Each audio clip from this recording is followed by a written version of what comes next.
한 번에 합격 해커스. 반갑습니다. 반갑죠? 네, 이번에 2024년도 공인노무사 민소법 해설을 맡은 김춘환입니다. 그래서 제가 지금 우리 공인노무사 강의를 2009년부터죠. 2009년부터 지금 하고 있는데, 그래서 뭐 15년, 뭐 16년째 이렇게 강의를 하고 있는데, 일단 노무사 시험이 점점 어떤 시험을 닮아가고 있죠. 혹시 어떤 시험을 닮아가고 있을 것 같습니까? 이 변리사 시험을 닮아가고 있죠. 대신 변리사 시험은 지금은 이제 올 케이스죠. 거기는 케이스 문제로 다 내지만, 물론 단문도 최근에 뭐 비슷하게 하나 나왔지만 거의 다 케이스거든요.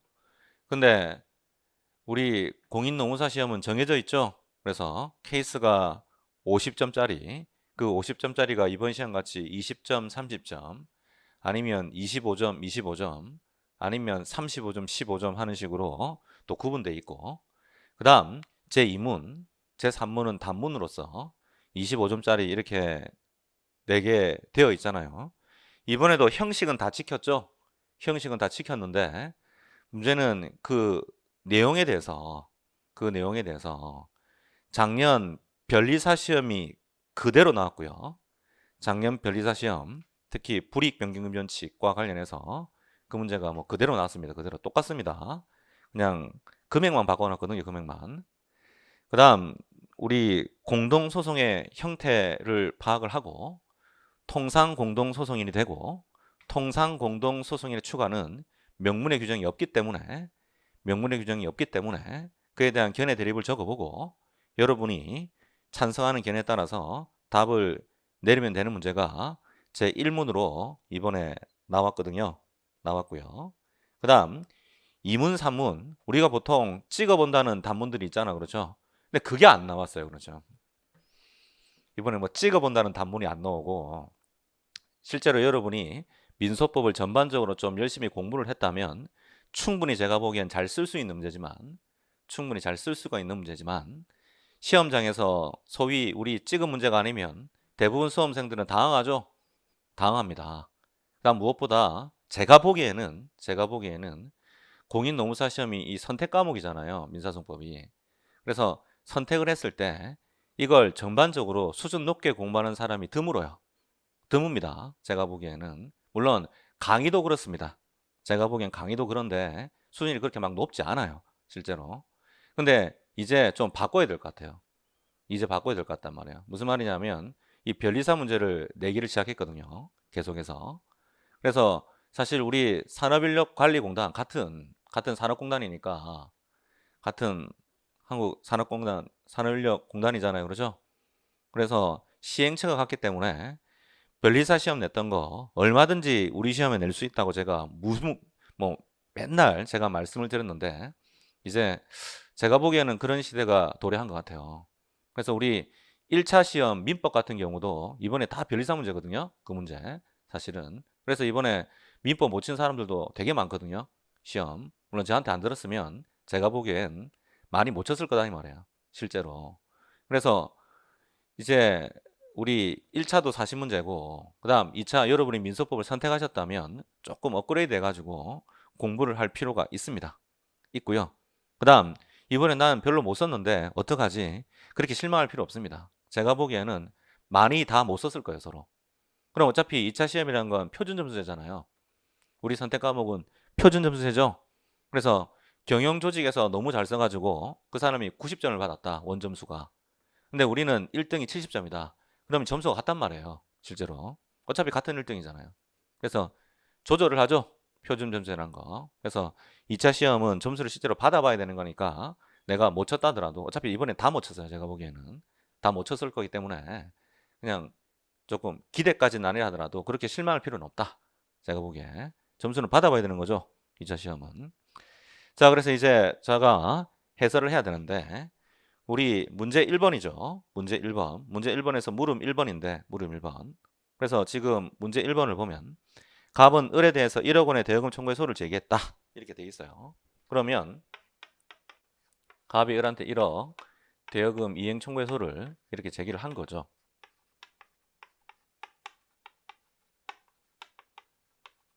이렇게 제기를 했다. 자, 이때 물음 1번 원고 갑은 제1심 계속 중 피고 을의 원고 갑에 대한 1억 원의 대여금 채무 전액에 대해서 연대 보증한 병을 예비적 피고로 추가했다. 그러면 제가 질문 하나 드릴까요? 연대 보증은 연대 채무입니까? 보증 채무입니까? 연대 보증은 연대 채무입니까? 보증 채무입니까? 자, 보증 채무입니다. 보증 채무입니다. 연대 채무 아닙니다. 민법 공부하실 때. 연대 보증은 보증인의 최고금액 항변권, 다른 말로 하면 보충성이 배제가 되는 이런 보증인이죠. 보증인이죠. 또 그것도 또 연대 채무라고 쓴 사람 없죠. 답안지에. 큰일 납니다. 연대 보증인이라고 썼기 때문에 지금 출제를 했잖아요. 실제로. 그래서 연대 보증인. 그래서 연대 보증 혹시 민법에 몇 조 있죠? 437조 단서에 있어요. 민법전 펴보시면 437조 단서에 거기 최고금액 항변권이 배제되는 걸 연대 보증이라고 합니다. 자, 그래서 연대 보증인은 보증인이니까 이 을은 뭐가 되겠어요? 주채무자가 되겠죠, 당연히. 여기는요, 연대 보증 채무자가 되겠죠? 보증 채무자. 보증 채무자. 이런 관계입니다. 그렇죠? 그러면 갑이 병을 예비적 피고로 추가했다고 돼 있는데 갑이 병을 예비적 피고로 추가를 했다고 돼 있는데 예비적 피고로 이때 예비적 피고 추가가 적법한지 설명해 보라 이렇게 나와 있죠. 자, 이때 우리 예비적 공동소송과 관련해서 예비적 공동소송과 관련해서 갑이 병한테 이렇게 추가할 수 있느냐 사실 이걸 물어보고 있는 거거든요.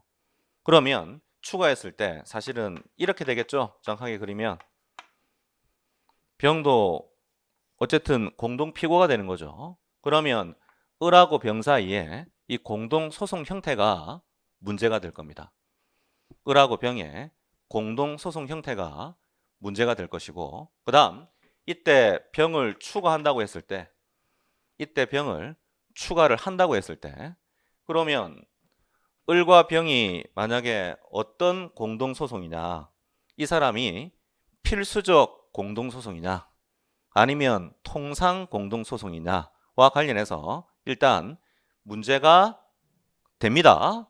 문제가 됩니다. 만약에 을하고 병이 필수적 공동소송이라면 그건 당연히 추가가 되겠죠. 몇 조 때문에? 68조 때문에. 근데 통상 공동소송이라면 통상 공동소송인의 추가라는 조문이 없잖아요.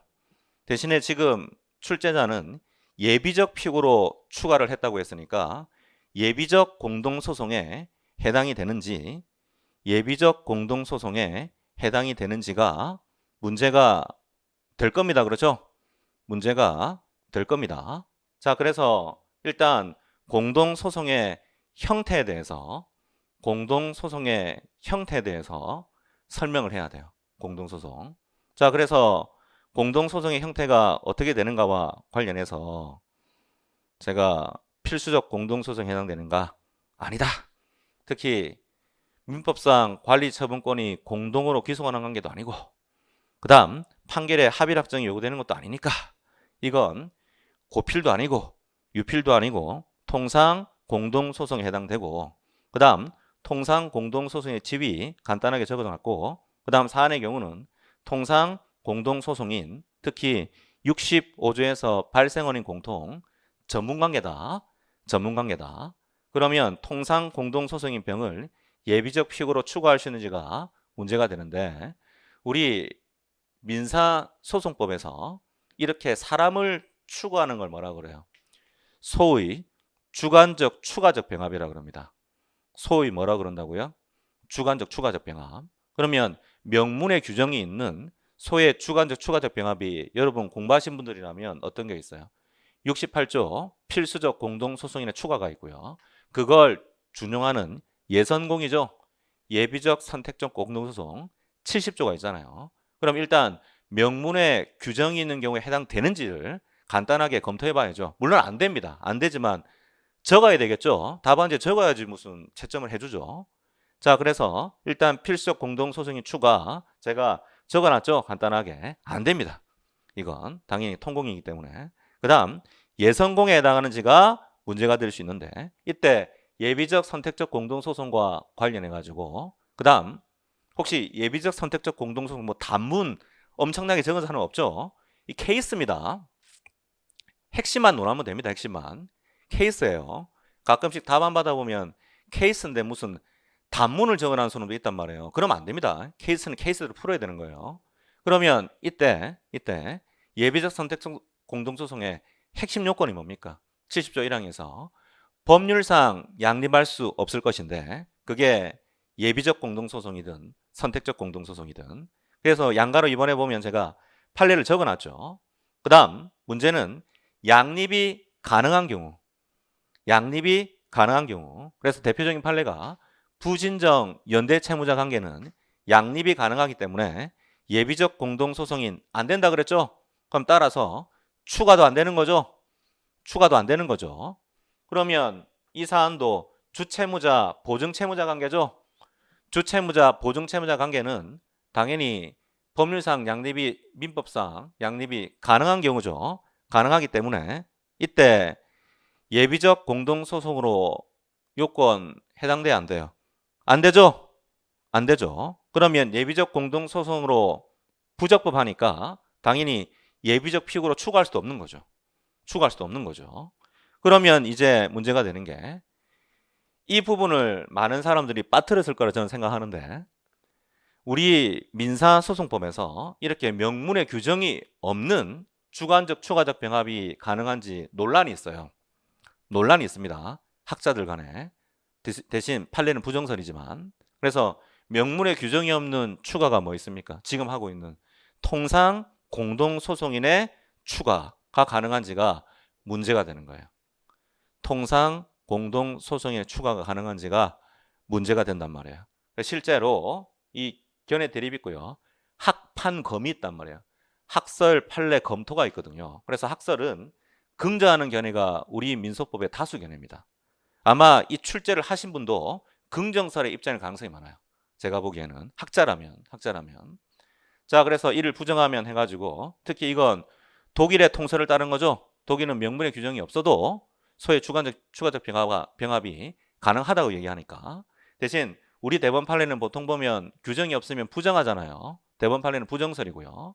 그 다음 절충적인 입장이 있는데 68조 유추적용설이 있죠. 그래서 68조는 필수적 공동소송인의 추가지만 어디에도 유추적용할 수 있다. 통상 공동소송인에도 유추적용할 수 있다. 예전 국민대학교 강현준 교수 이렇게 보셨거든요. 자, 그래서 판례는 필수적 공동소송이 아닌 사건이 있어서 소송 도중에 피고를 추구하는 것은 경위가 어떻든 간에 허용될 수 없다고 그래서 부정설의 입장이죠. 그래 검토 이렇게 적혀 있는데 저도 기본적으로 학자이기 때문에 저는 긍정설에 찬성합니다. 명문의 규정이 없어도 가능하다고 볼 수 있다고 저는 봐요. 대신 긍정설을 따른다면 이렇게 예비적 피고로 추구하는 거 돼요? 안 돼요? 되겠죠. 되겠지만 여러분이 만약에 판례를 따르신다. 부정설을 따르신다면 안 되는 겁니다. 2차 시험이란 꼭 판례 안 따라도 됩니다. 자기가 근거가 있다면 판례를 비판하면서 다른 견해를 취해도 상관이 없어요. 대신에 판례하고 자기가 취한 입장이 다르다면 판례 입장에 따를 때 어떻게 되는지를 제가 답안지에 반드시 적으라 그랬죠. 답안지에 반드시 적으라고 강의할 때 제가 항상 강조드리죠. 자, 그래서 사안의 경우 해가지고 이렇게 적어놓은 거죠.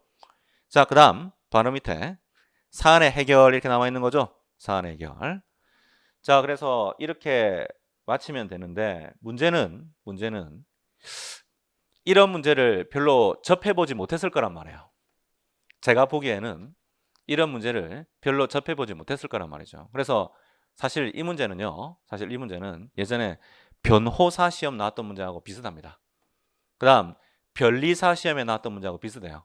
이런 류의 문제가 사실 많은데 우리 공인노무사 공부하시는 분들이 이런 문제를 많이 접해보지 못한 분이 많을 거다 이 말이죠. 그래서 아마 시험장에서 상당히 당했을 것 같아. 제가 보기에는 70조만 열심히 적었을 것 같은데 아닙니다 전혀. 자, 그래서 아까 학판검이 있다 그랬죠. 이름까지 연결이, 이 부분까지 연결이 되어야 합니다.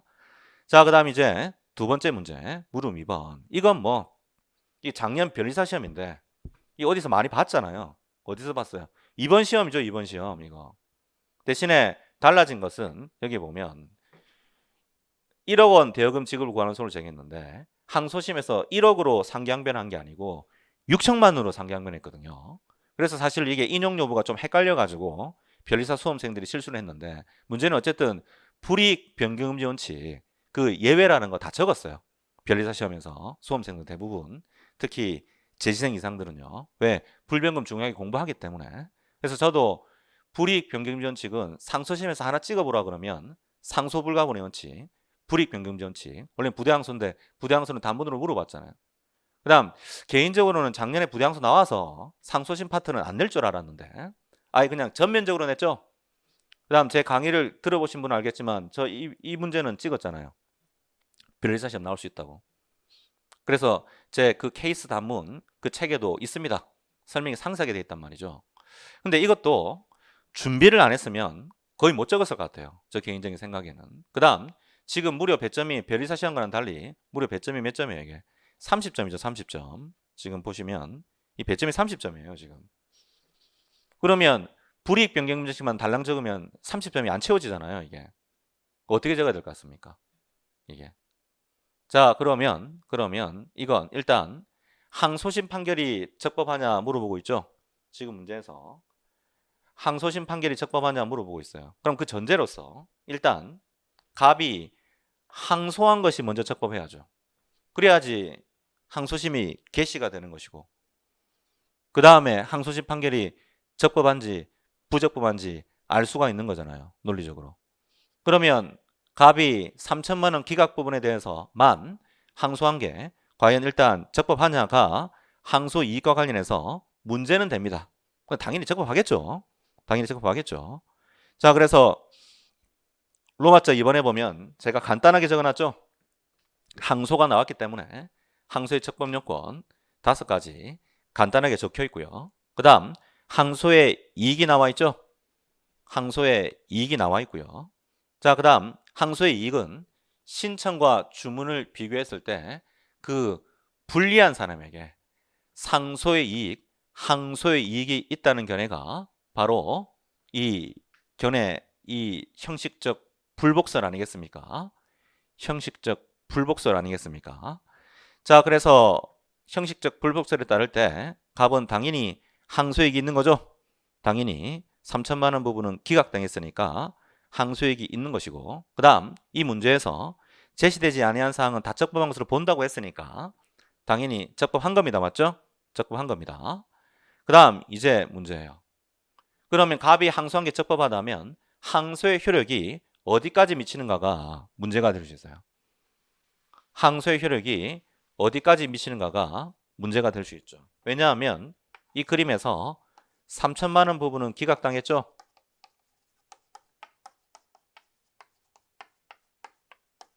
그 다음 7천만 원 부분은요. 이 청구가 인용이 된 거죠. 청구가 인용이 된 거죠. 자, 그러면 갑이 여기만 항소한 거죠. 여기만 항소해도 항소의 효과는 여기까지 다 미치는 겁니까? 다 미치는 거다 이 말이에요. 왜냐하면 이때 주문에서 3천만 원을 기각하고 7천만 원을 인용한다고 판결을 했을 때 이건 판결이 전부 판결이 2개입니까? 전부 판결이 1개입니까? 전부 판결이 제가 1개라 그랬죠. 200조 이항에 반대해서. 그래서 혹시 제 강의를 기존에 듣지 않은 분들은 200조를 한 표 보시면 2항에 보면 200조가 일부 판결인데 2항에 보면 여러 개 청구 가운데 하나의 심리를 마치면 1항을 준용한다고 했잖아요. 그럼 무슨 판결이 돼요? 일부 판결이죠. 그럼 반대 해석으로 여러 개 청구에 대해서 심리를 다 마쳤잖아요. 그럼 뭐가 돼요? 그럼 전부 판결이죠. 논리적으로. 자, 그래서 200조 이항의 반대 해석에 따라서 이 전부 판결이 몇 개예요? 1개거든요. 전파는 1개. 그러면 상소 효과는 전부 판결 전체 다 미쳐야 되죠. 이걸 뭐라 그래요? 상소 불가분의 원칙. 항소 불가분의 원칙이라고 한다. 그래서 상소 불가분의 원칙은요. 조문입니까? 조문 아니에요. 이건 해석론입니다. 그래서 실제로 상소 불가분의 원칙 부정하시는 분도 있었죠. 김홍규 교수님 계셨지만 돌아가셨단 말이에요. 예전에. 그래서 지금은 통설 판례가 긍정합니다. 상소 불가분의 원칙 긍정하거든요. 자, 그러면 이와 관련해서 상소의 효력, 항소의 효력이 어떻게 되는지 일단 확정이 차단되죠. 그 다음 2심 신급이 옮겨지죠. 그 다음 뭐예요? 상소 불가분의 원칙을 서술을 해야 돼요. 30점짜리이기 때문에 반드시 서술을 해야 됩니다. 반드시. 자, 그래서 상소 불가분의 원칙의 내용 예외인데 이건 사실 단문이잖아요. 여러분이 상소 불가분의 원칙 외우고 있었으면 충분히 쓸 수 있는 문제단 말이죠. 근데 제대로 못 썼을 것 같단 말이죠. 자, 그래서 여기 내용 이렇게 나와 있고요. 자, 그 다음 예외 이렇게 나와 있는데 사안의 경우에는 예외 해당되지 않죠. 뭐 통상 공동소송인도 아니고 분리해서 상소권을 포기한 것도 아니니까. 자, 그래서 당연히 7천만 원 부분도 항소효력이 미치게 되죠. 그러면 전부 다 어떻게 돼요? 2심 되고 이 전부가 2심이 되죠. 확정이 차단되고 2심 됩니다. 대신에 항소심법원의 심판 대상은 어떻게 되죠? 항소심법원의 심판 대상은 청구 기각 부분에 한정이 돼요. 그걸 뭐라 그래요? 불이익 변경금지 원칙이다. 줄여서 불변금이라 그러죠. 불이익 변경금칙이다. 줄여서 불변금 이렇게 얘기를 하거든요. 줄여서 불변금 이렇게 얘기를 하는 거죠. 자, 그래서 그게 양가로 3번에 보면 적혀 있는 거고요. 그럼 이제 핵심인 불이익 변경금칙과 그 예외에 대해서 소수를 해보는 거죠. 그래서 불변금은 415조, 407조의 규정이 되어 있고요. 불변금의 취지, 어떤 제도가 나왔을 때 취지를 적어야 되는데 당사자 처분권주의가 항소심에서 발현된 거죠. 그걸 불이익 변경금지 원칙이라고 그러죠. 따라서 이건 처분권주의에 바탕을 두기 때문에 이름만 불이익 변경금지 원칙이지 이익 변경 금지도 포함이 됩니다.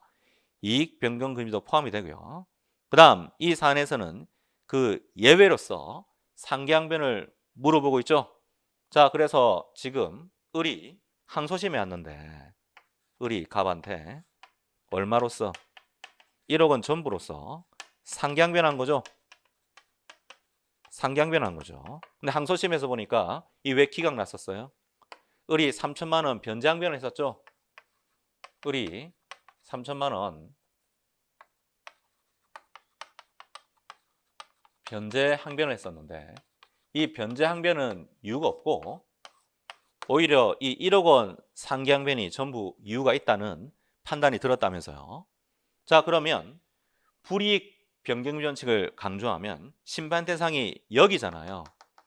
그러면 변제항변은 이유가 없으니까 원래 3천만 원 부분은 인용해야 되는데 1억 원 자동 채권이 있으니까 3천만 원 부분은 반드시 청구 기각 나는 게 맞아요. 그렇죠? 심판 대상이니까.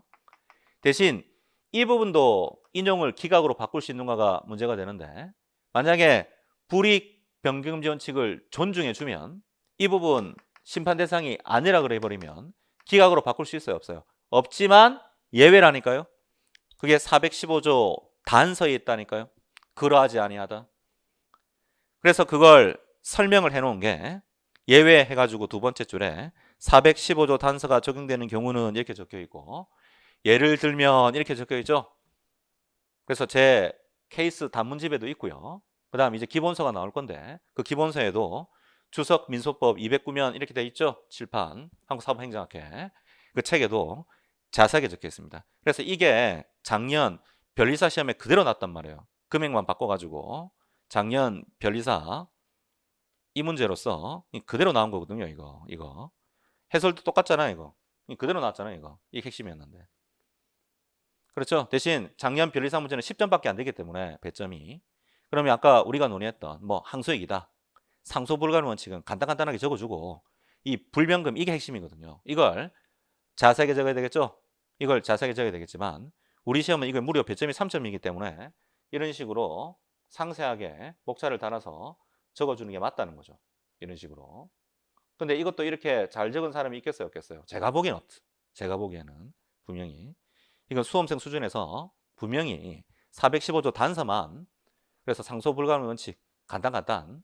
그다음 상소 불가능 원칙도 뭐 우리 상소 불가능 원칙이 아니라 불변검도 415조 단서 보고 적었겠지만 이렇게 상세하게 정치하게 적지 못했을 것 같아요. 대신 너무 걱정하실 필요 없는 게 어차피 다 못 적었으면 그중에 점수를 줘야 돼요. 어차피 점수를 줘야 됩니다. 그게 2차 시험에서 좋은 점이거든요. 그래서 점수는 받아봐야 됩니다. 제가 강조하지만 점수는 받아봐야 돼요. 실제로 2차 시험에서는요. 그 다음 우리 민소법 교수님들이 또 사람들이 좋으셔서 너무 못 쳤으면 올려주겠죠. 그건 너무 걱정을 하지 마시고, 그 다음 이제 사안의 경우 이렇게 나와 있죠. 사안의 경우. 그래서 제가 포섭을 시켜놓은 거죠. 따라서 여기도 다 심판 대상이 되기 때문에 그럼 여기도 뭐로 바꿀 수 있어요? 여기도 청구 기각으로 바꿀 수가 있는 거죠. 왜? 다 심판 대상이니까. 예외로서 심판 대상입니다. 자, 그래서 이렇게 판결한 것은 뭐하다? 적법한 거죠. 청구 전부를 기각하는 판결을 한 것은 적법성을 물어보고 있으니까 적법하다, 적법하지 않다가 답이겠죠. 자, 그래서 적법하다고 적어 놓은 겁니다. 자, 이런 식으로 하면 제가 보기엔 퍼펙트한데 이렇게 잘 적은 사람이 없을 겁니다. 제가 보기에는. 자, 그 다음 이제 문제가, 이거 아마 불이타라고 생각하는 분도 있었을 건데, 당사자가 변론기일의 지정을 신청할 수 있는 경우에 대해서 설명해 보라 이렇게 돼 있거든요. 혹시 변론기일 지정, 변론기일이 어디 있습니까? 조문이 우리 민사소송법에 그 165조 이하에 있거든요. 165조 이하를 쫙 보면 그 변론기일 지정 나와 있어요. 근데 아마 여러분이 강의를 지금 들으시는 게 조문 위주의 강의를 들으시지 않을 거예요. 아마 대부분이. 저는 조문 위주로 강의를 하거든요. 제 강의를 들어본 분들은. 저는 조문에서 개인적으로 다 나온다고 생각하는 사람이기 때문에. 근데 이건 진짜 조문이거든요. 이 조문 찾아보는 문제거든. 조문 찾아보는 문제. 근데 평소에 조문 안 찾아봤다면 그냥 우리 소위 이거 찍어줄게 이런 식으로 뭐 족보 위주로 A급, B급 하는 식으로 해서 달달달달 외운다면 이거 제대로 못 썼을 겁니다. 제가 보기에는 제대로 쓸 수가 없을 거란 말이죠. 그래서 일단 변론기일 지정은요, 누가 하는 거죠? 법원이 정확하게 말하면 재판장이 직권으로 합니다. 그게 우리 민소법 165조 1항이고요. 대신에 또는 당사자 신청이라고 되어 있기 때문에 당사자가 변론기일 지정을 신청할 수가 있어요. 당사자가 변론기일 지정을 말할 수 있다. 신청할 수 있다. 자, 그래서 그게 변론기일의 의, 지정 이런 것들 간단하게 적어준 거고요. 자, 그 다음 이제 로마자 2번 기일 지정 신청의 사유, 어떤 사유가 있는지 적어보라 그랬으니까 원래 우리 교과서상으로 논의할 때 법원이 사건을 방치하고 있다든지 소치와 무의를 주장한다든지, 그 다음 우리 쌍불치하라 그러죠.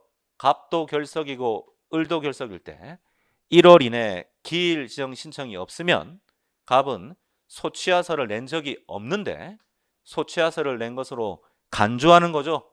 그게 소취하 간주. 그래서 실무에서는 쌍불취하라 그러죠. 불난 게 아니죠. 양쪽 당사자에 의한 소취하 간주의 줄임말이죠. 양쪽 당사자 결석에서 소취하 간주 되는 것을 줄여가지고 쌍불났다, 쌍불취하라고 하는데 그걸 적어보라는 거예요. 그걸. 근데 문제는 동그라미 1번은 사실 실무상 드물지 않겠어요. 법원이 이렇게 뭐 미제 사건 되게 사건을 방치하는 경우는 사실은 좀 드물었기 때문에 동그라미 1번은 넘어가고, 문제는 동그라미 2번, 3번, 동그라미 2번, 3번이 문제가 되겠죠. 그래서 이 소치와 무효를 다투는 경우와 관련해서 이걸 보통 보면 케이스로 공부를 많이 하잖아요. 그래서 소치와 무효 확인에서는 왜 확인액이 없습니까? 우리 민사소송 규칙이죠. 67조. 소치와 무효를 다투는 절차, 기일 지정 신청이라는 제도가 따로 있기 때문에 무효 확인에서는 확인액이 없죠? 없고요. 대신 이제 기일 지정 신청을 할 수 있죠. 소치와 무효를 다투기 위해서. 문제는 이때 우리 대법원 판례는 소치와 무효를 주장할 때 민법상 흠을 주장하면 안 된다 그러잖아요. 민사소송법, 다른 말로 하면 민법 하자를 고려하지 않는다 그러죠. 그래서 하자 불고려설이죠. 하자 불고려설, 통설 판례. 그 다음 재심 규정, 유추설, 조금 더 적으면 유죄 확정 판결, 필요설, 불효설까지도 적을 수 있는데 저는 어쨌든 하자 불고려설, 재심 규정, 유추설 뭐 이런 것들을 적어 놓은 거죠. 적어 놓은 거죠. 그래서 이런 흠이 없는 한 소치하는 유효하기 때문에 그때는 67조 사망이죠. 규칙. 우리 판결로 소송 종료 선언하게 돼 있잖아요. 기일 지정 신청 기각하는 거 아니죠. 판결로 소송 종료 선언이라는 걸 하게 돼 있단 말이죠. 그 다음 청구의 포기인락 화해는 461조 준재심에서로 다퉈야 되는데 기일 지정 신청했을 때 어떻게 되느냐와 관련해서 원래는 각하됩니다. 원래는 신청이 부적법하기 때문에 각하되는데 예외적으로 포기인락 화해가 당연 무효라고 주장하면서 기일 지정 신청하면 그럼 받아줘야 되거든요. 대신 법원이 심리해 보니까 포기인락 화해 조서가 유효하죠. 그때는 소송이 끝난 거니까 판결로 소송 종료 선언하는 거죠. 판결로 소송 종료 선언한다는 게 우리나라 통설 판례이고요. 그 다음 양쪽 당사자 결석 268조 1항 갔다가 2항에 있죠. 1월 이내 기일 지정 신청. 그 요건에 대해서 제가 쭉 적어 본 거고요. 그 다음 우리 대법원 판례는 분명히 당사자의 기일 지정 신청으로 되어 있는데 이 기일 지정은요 직권으로도 할 수 있다 그럽니다. 직권으로도 할 수 있다. 그래서 제가 사실은 이 당사자 결석을 찍어 봤었는데 이 결석 정리가 나온 거예요. 사실은요. 그런데 시험장에서 기일 지정 신청 이렇게 나오니까 아마 이게 양쪽 당사자 결석인지 모르는 사람들도 아마 태반일 것 같다 이 말이에요. 제가 보기에. 그래서 아마 이 부분도 못 적는 사람들도 있었을 것 같아요. 자, 그래서 이 부분을 적어 본 거고요. 그래서 결과까지 이렇게 나와 있는데 사실 저도 학자이기 때문에 이 학자 입장에서는 좋은 문제예요. 좋은 문제입니다. 우리 민사소송법 이 기일지정이란 걸 전반적으로 알고 있는지 이걸 물어보는 좋은 문제인데 문제는 제가 강사 입장에서 본다면 이 좋은 문제가 아니죠. 왜? 대부분 이거 공부 안 하잖아요. 솔직히. 아마 이거 소설 적은 사람 많을 것 같은데 제 생각에는. 그렇죠. 그래서 이번 시험 이 문제 좀 문제가 있다. 문제가 있는 것 같아요. 강사 입장에서는 문제가 있는 것 같습니다. 이건 이제 민소법 전반적으로 공부할 수밖에 없잖아요. 이걸 어떻게 찍어줘요, 이거를. 이 기출문제도 아닌데. 그 다음 이제 쭉 보면 송달. 우리 시험에 단문으로 나온 송달이 뭐죠? 공시송달인데 이건 또 보충송달에 대해서 설명해 보라고 나왔네요. 송달이 뭔지를 모르는 사람도 제 생각에 많을 것 같은데 이걸 보충송달. 그러면 교부송달이 원칙이고 그 다음에 보충송달. 그 다음에 유치송달. 그것도 안 되면 우편송달. 이런 식으로 송달의 순서가 있거든요. 특히 제 강의를 들은 분 같으면 제가 이 송달 문제 트렌드라 그러잖아요. 이거 나올 수 있다고 얼마든지. 특히 오히려 케이스 나왔었기 때문에 단문으로 나올 수 있다고 말씀을 드려서 제가 강의는 막 했죠. 특히 강의할 때 뭐라 그랬어요? 이거 외우기 힘드니까 차라리 조문 위주로 보라고. 그 조문 제가 174조 이하였죠. 174조 이하 직권송달의 원칙이고 그 다음 송달 실시의 방법은 178조 1항이죠. 교부송달의 원칙. 그 장소는요. 183조죠. 1, 2항. 주소 등 근무장소. 근데 주소 등 근무장소 갔는데 사람이 없어요. 받을 사람이. 그러면 그 사무원 피용자, 동거인 등에게 주는 게 뭡니까? 그게 바로 보충송달이잖아요. 다른 말로 하면 186조 1항 2항인데 186조 1항 2항이 보충송달인지 모르는 사람이 태반일 것 같다니까요. 왜냐하면 제 강의를 안 들었을 거기 때문에 제가 보기에. 그래서 그런 강의들은 사실 문제가 많은 강의인데 여러분이 지금 민사소송법을 공부하실 때 어떤 강의를 들어야 되는지를 잘 모르시는 분이 많은 것 같아요. 이런 강의를 들어야 됩니다. 지금 교수들도 사실 이거 조문 문제예요, 조문 문제. 이 조문 낸 거거든요, 이거. 실제로. 여기는 제가 총평 안 적어놨는데, 총평 어제 올려놨잖아요. 그게 뭐니 조문 문제라 그랬잖아요. 이거 조문 문제라고, 이거. 조문. 조문만 잘 찾아봐도 기본적으로 베낄 수 있는데, 문제는 조문이 어딘지 모르면 어떻게 해요? 베낄 수가 없잖아요. 실제로. 시험장에서 상당히 당황했을 것 같아요. 자, 그래서 일단 송달이 나왔으니까 간단하게 송달이 뭔지, 그다음 송달 기간과 관련해서 송달 담당 기간, 송달 실시 기간 아는 대로 간단하게 적어주고, 그다음 로마자 이번에 보면 송달 실시 방법과 관련해서 교부 송달의 원칙이라고 그랬죠. 대신 예외적으로 보충 송달, 유치 송달, 그다음 우편 송달 뭐 이런 것들이 있거든요. 그다음 지금 물어보는 건 보충 송달을 물어보고 있으니까 186조 1항 2항 해석이거든요. 그래서 의 베끼면 되는 것이고, 그다음 이제 186조 1항과 관련해서 사리를 분별할 지능인 사람의 의미, 동거인의 의미, 사무원 피용자의 의미 이런 것들 여러분 아는 대로 적으시면 되는데 사실 공부를 안 했으면 잘 모르겠죠. 그다음 동거인은 세대를 같이 하고 생계를 같이 해야 되고, 근무 장소 외 주소 등의 사무원 피용자 누굽니까? 가정부나 집사 말하는 거죠. 그렇죠. 그래서 아파트 경비원 제가 고용한 거 아니죠. 원칙적으로 여기 해당하지 않지만 대법원 판례가 계속해서 우편물을 수령했다는 특별한 사정이 증명이 되었다면 그때는 송달 수령권이 있다는 게 00년 판례 아닙니까? 그 다음 바로 밑에 근무 장소에서의 보충 송달 이렇게 나올 거예요. 이건 186조 2항이고요. 그 다음 이게 1항과 2항의 차이점이 있어요. 특히 186조 1항에는 영업소가 들어가는데, 영업소 특히 186조 3항 가보시면 그걸 유치송달이라고 하는데, 유치송달은 주소 등에서는 가능한데 이 근무 장소에서는 안 되거든요. 조문상 읽어보면. 그렇죠? 그러면 어떤 게 영업소고 어떤 게 근무 장소인지 그 구별 기준 중요하겠죠? 실익이 있습니다. 영업소라면 유치송달이 될 것이고 근무 장소는 안 된단 말이죠. 자, 그러면 이 유치송달 여부 이렇게 적혀 있죠? 그래서 영업소와 근무 장소의 구별에 대해서 유명한 2004년 판례가 있지 않습니까? 자, 그래서 그 회사같이 보이는 게 법인격이 있더라. 그러면 어떻게 돼요? 그러면 근무 장소죠? 법인격이 없죠? 무슨 3일 상해 하는 식으로 이름만 그렇죠? 그러면 그건 영업소라는 게 판례 아닙니까? 판례. 그래서 법인격 유무로 구분하는 거죠? 법인격 유무로 구분한다. 이것도 제가 강의할 때는 많이 말씀을 드렸고요. 그래서 결어까지 해서 이렇게 쭉 적혀 있는데, 문제는 이것도 아마 제대로 이렇게 적은 분들이 아마 드물 것 같아요. 제 생각엔 드물 것 같다.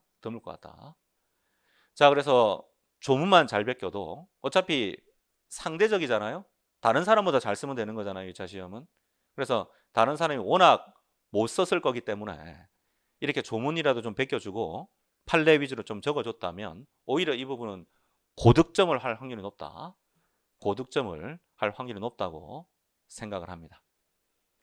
자, 그래서 이상으로 이번 연도 2024년 공인노무사 민소법 해설을 마치는데, 좀 있으면 제가 이제 기본 강의가 시작이 되는데 이번에 책을 기본서를 냅니다. 기본서를 내서 실제로 이렇게 강의를 할 건데, 사실 여러분은 기본 강의를 열심히 들으셔야 돼요. 이번에도 느낀 바가 많을 겁니다. 특히 초시생은 소위 뭐 찍어서 한다든지, 그 다음 조문 위주의 강의가 아니라든지 그러면 시험장에서 대처가 안 됩니다. 그래서 여러분이 다른 선택 과목 가야 되겠다 이렇게 생각하지 마시고, 민사소송법은 기본적인 조문이 있기 때문에 그 조문만 제대로 베껴도, 근데 무조건 베끼면 안 되죠. 좀 조리 있게 목차를 세워서 잘 베끼면 기본적인 점수는 보장이 되거든요. 근데 이번에는 그런 식으로 공부를 안 한 분이 많았을 것 같아요. 제 생각은. 그러면 아마 찍은 문제가 하나도 없을 거기 때문에 제가 보기에 상당히 못 쓸 확률이 높다. 대신에 조문을 좀 보고 그렇게 목차도 잡아서 베꼈다면 오히려 고득점을 할 확률도 있다. 제가 보기엔 그렇게 생각이 듭니다. 자, 그래서 수고하셨고요. 기본 강의할 때 뵙도록 하겠습니다. 수고하셨습니다.